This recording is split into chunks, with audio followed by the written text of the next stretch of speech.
Às vezes, os segredos mais sombrios estão bem debaixo do nosso nariz, escondidos nos lugares mais improváveis.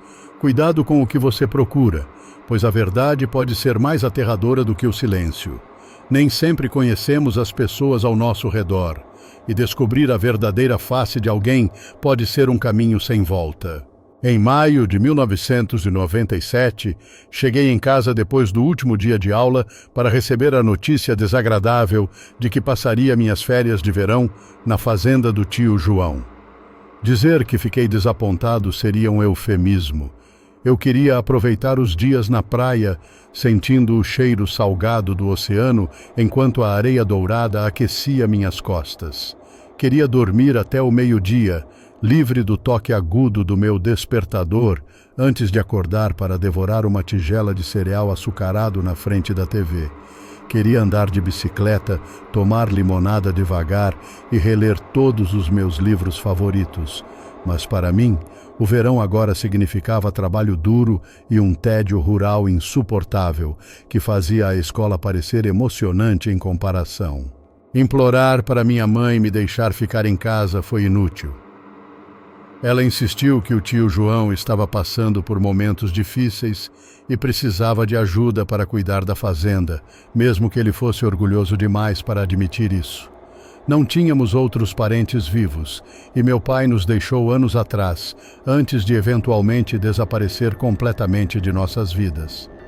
Minha mãe não podia tirar folga do trabalho, deixando a responsabilidade de ajudar o tio João inevitavelmente sobre mim. Devo esclarecer que eu não desgostava do meu tio. Na verdade, eu sentia muita pena dele. Veja, no último ano, a vida do tio João se transformou em um ciclo doloroso de dificuldades e luto. A tia Lúcia havia morrido de repente no verão anterior, e embora ele nunca tivesse sido um homem particularmente afável, sua morte o deixou ainda mais duro e distante. Sua saúde estava em declínio, e o fazendeiro que antes tinha tanto orgulho de suas colheitas agora possuía vários hectares de abandono. Eu não o culpava por arruinar meu verão. Sabia que não foi ideia dele, e suspeitava que ele se sentia tão desanimado quanto eu com a situação. E assim, a contragosto, concedi que minha mãe estava certa. O tio João precisava muito de ajuda e privá-lo disso seria inconcebível. Ainda assim, era impossível não me sentir amargurado quando junho chegou e me vi nos campos do meu tio ao amanhecer, enquanto meus amigos aproveitavam o sol à beira da piscina e curtiam férias em família. Eu estava desperdiçando meu verão sob o céu escaldante. Todos os dias, minha camisa ficava tão encharcada de suor que grudava nas minhas costas doloridas como uma camada de pele molhada. Meus braços nus e a parte de trás do meu pescoço logo ficaram queimados de vermelho, antes de descascar em tiras que pareciam pergaminho de carne. Bolhas dolorosas surgiram nas minhas palmas, e à noite eu me revirava de calor, amaldiçoando a falta de ar-condicionado na casa do meu tio. Minha miséria era incessante, assim como a dor que percorria meus membros. Eu não estava apenas infeliz, eu odiava tudo naquela fazenda. Desde a pintura descascada nos celeiros até o papel de parede mofado na casa sombria do tio João. Contava impacientemente os dias até que minha mãe viesse me resgatar daquela existência desoladora. Numa tarde chuvosa, o tio João me deu uma folga do trabalho e se recolheu ao seu quarto, alegando que o clima afetava sua artrite. Eu sabia que ele queria apenas ficar sozinho. Amanhã seria o aniversário da tia Lúcia, e a caixa de mistura para bolo amarelo e as velas cor-de-rosa sobre o balcão de sua pequena cozinha indicavam que ele ainda não havia abandonado a rotina construída ao longo de décadas de casamento. Eu estava grato pelo descanso, mas incerto sobre o que fazer com o tempo livre recém-conquistado. O tio João não tinha televisão, e eu não trouxe livros para a fazenda, graças à insistência da minha mãe de que eu não teria tempo para ler. Ouvi os passos do meu tio rangendo sobre as tábuas do chão e seu suspiro pesado ao se deitar na cama. Quando tive certeza de que ele estava dormindo, Cruzei silenciosamente o cômodo até onde seu casaco úmido estava pendurado em um cabide. Enfiei a mão no bolso e cuidadosamente pesquei um molho de chaves. Fiz meu caminho em direção ao quarto trancado no final do corredor. O tio João havia mencionado esse quarto apenas uma vez, quando eu cheguei à fazenda, e simplesmente disse que era um antigo escritório que eu não precisava me preocupar. Eu havia aprendido que bisbilhotar era errado e me senti um pouco envergonhado mesmo ao inserir a chave na fechadura, mas manter a terrível besta do tédio afastada superou qualquer sentimento de culpa. E assim, após alguns segundos de hesitação, abri a porta cuidadosamente e entrei. Minha reação inicial foi de decepção. O quarto estava coberto de poeira e tinha poucos móveis. Uma escrivaninha, cortinas comidas por traças, um tapete surrado, uma cadeira com estofamento de couro rachado e uma estante quase vazia com alguns volumes encadernados. Após a onda inicial de desapontamento, decidi folhear as poucas opções de livros. Tirei um da prateleira, sentei-me na cadeira arruinada e ofeguei ao abrir o livro e ver dezenas de alianças de casamento caírem de seu núcleo oco, espalhando-se ruidosamente pelo chão. Fiquei paralisado, meu coração batendo descontroladamente no peito. Esperei que o tio João invadisse o quarto para ver o que eu havia feito. Estava tão assustado com a possibilidade de me meter em encrenca que só após vários minutos tensos sem sinal do meu tio, a confusão finalmente me atingiu. Por que o tio João tinha todas aquelas alianças de casamento? Comecei a recolher as alianças, apertando-as na mão e tentando enfiá-las de volta no livro esculpido. Eram anéis de ouro e prata, lisos ou adornados com diamantes, alguns antigos de anos de matrimônio, outros brilhantes, como se tivessem sido tirados dos dedos de recém-casados. Cada um parecia uma peça de um quebra-cabeça bizarro. Quando devolvi o livro oco à prateleira, um outro pensamento curioso surgiu em minha mente. E os outros livros? Hesitei, incerto se realmente queria saber o que eles poderiam conter. A coleção de anéis me perturbou, principalmente pela quantidade.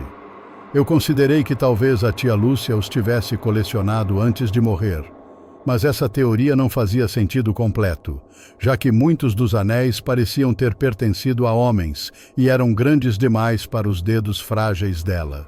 E por que escondê-los em um livro, quando eu havia visto uma caixa de joias no quarto do tio João? Após um momento de debate interno, a curiosidade prevaleceu. Escolhi outro volume e imediatamente me arrependi da decisão. Dentro do núcleo esculpido do livro havia muitos dentes humanos, impossíveis de ter vindo de uma única boca. Alguns estavam rachados, revelando a polpa exposta. Outros eram pouco mais que fragmentos, e a maioria estava coberta de sangue. Meu estômago revirou ao ver pedaços de carne apodrecida grudados na raiz de um dente. Imaginei a agonia das bocas traumatizadas, nervos expostos enquanto os dentes eram quebrados e extraídos de forma brutal. O gosto metálico de sangue, restos afiados perfurando a língua como pregos. Minha cabeça girava e lutei contra a vontade de vomitar no tapete esfarrapado. Agora sei que deveria ter chamado a polícia naquele momento. Sei que deveria ter fugido da casa e corrido até a próxima fazenda.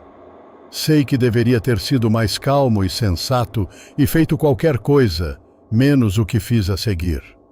Mas eu não conseguia pensar claramente naquele quarto horrível, com seus segredos infernais e a poeira sufocante flutuando pelo ar viciado.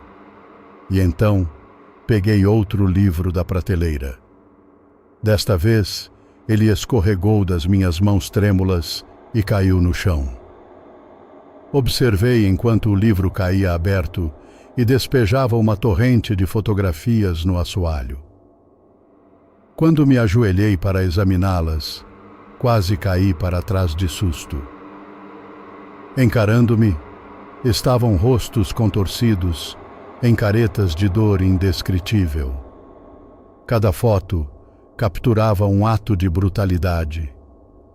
Bocas abertas gritando de angústia, enquanto outras estavam seladas com fita adesiva.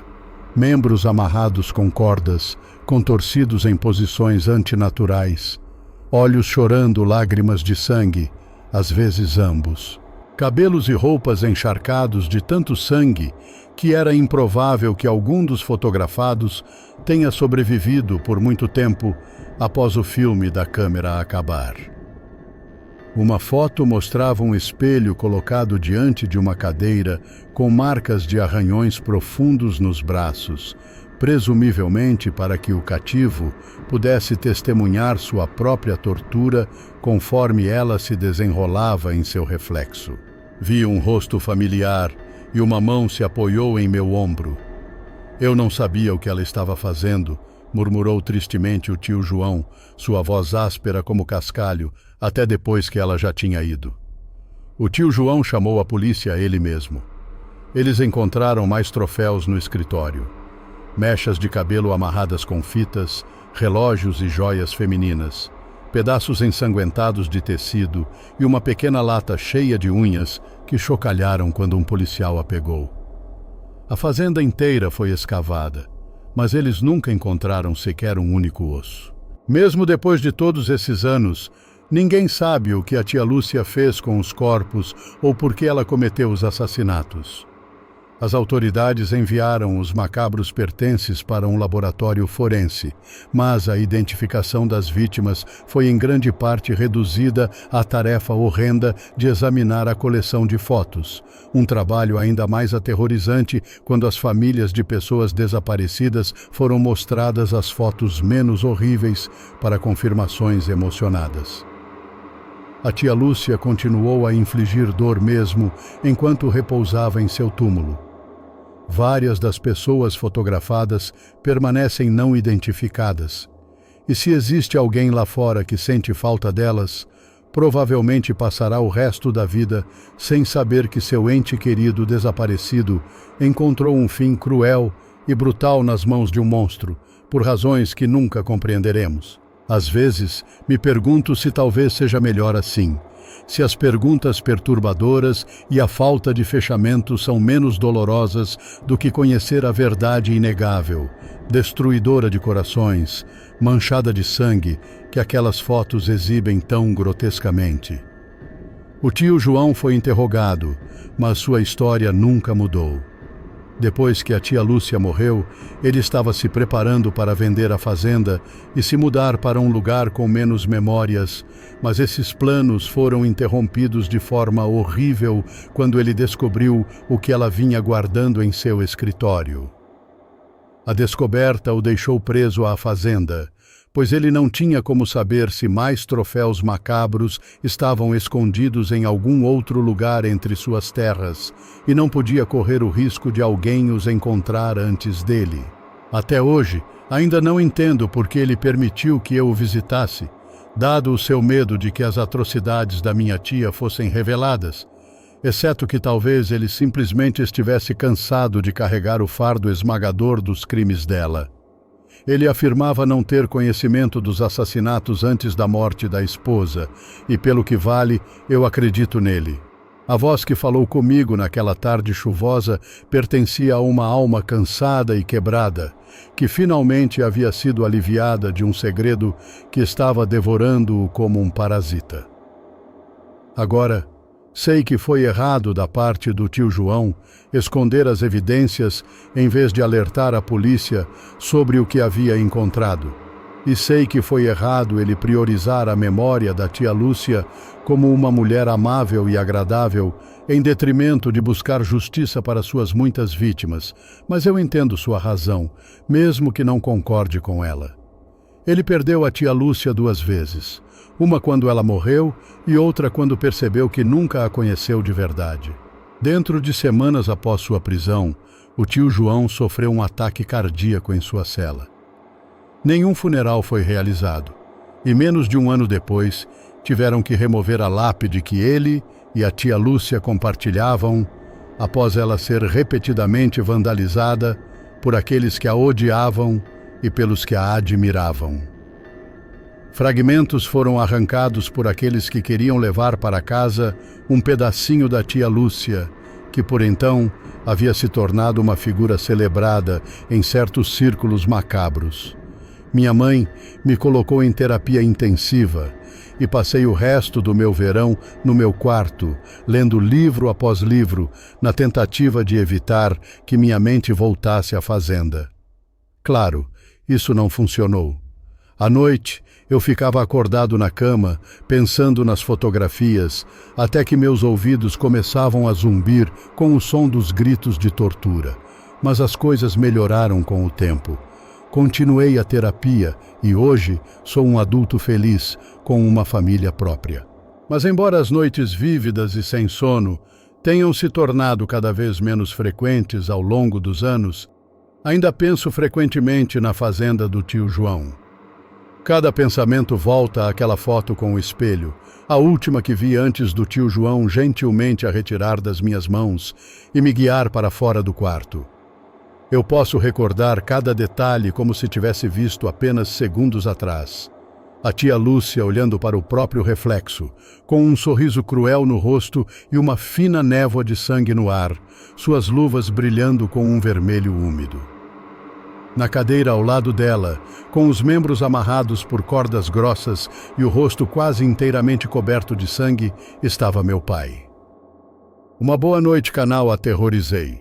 Se você gostou deste vídeo, não esqueça de compartilhar e curtir o vídeo. Obrigado.